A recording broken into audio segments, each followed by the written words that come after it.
Welcome, y'all. I'm Ashley Seitz, writer, coach, goofball, as you probably know if you've watched any of these videos or read any of my writing. Today we're going to talk about editing for sentence length. You might think, not much to say about that. There isn't a ton to say about it, but it's so important. So important.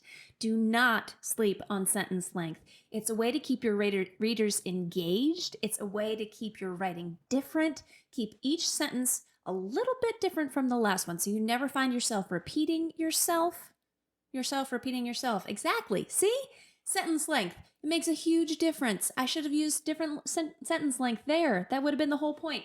Variety is the spice of life. You really want to keep everything as different as possible. Yes, you still have the same tone per project. You still have your own vocabulary, obviously your own voice. But if you can change up the words you use and the sentence length and the paragraph length, if you can do all of that, it will keep people coming back for more. And they won't say, oh my gosh, another long paragraph. And they don't usually think that consciously. It's usually unconscious. They just see the length of the next paragraph and they're like, nope, I'm out. Gotta go.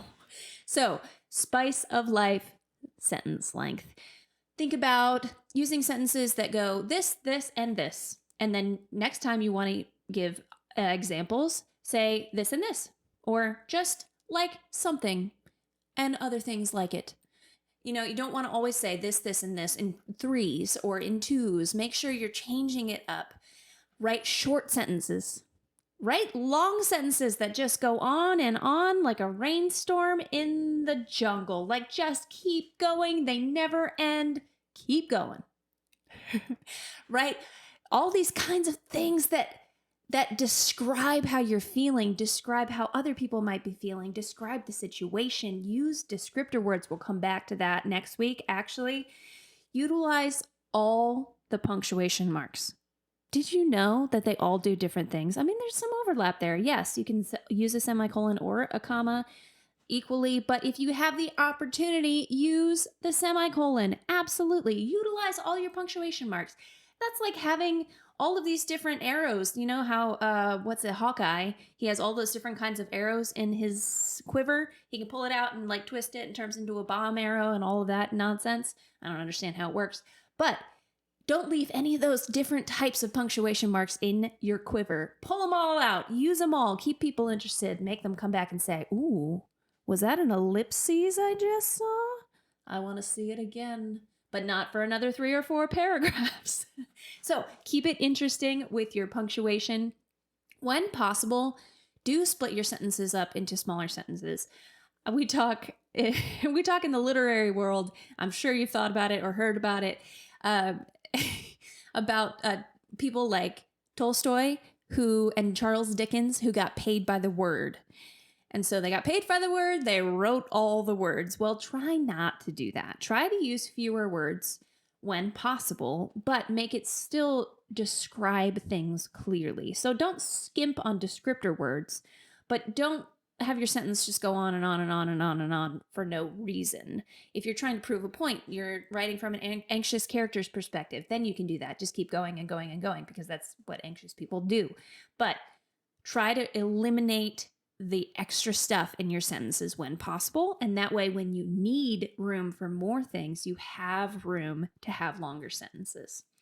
And then I would still say this is like that old writing thing that we all probably learned in junior high or whatever, but keep your sentences to 3 to 5, or keep your paragraphs to 3 to 5 sentences. Obviously, there can be variation on this, but it helps people to collect into sections of thought and not have to move on too quickly or move on so slowly, not have to have this whole long thought.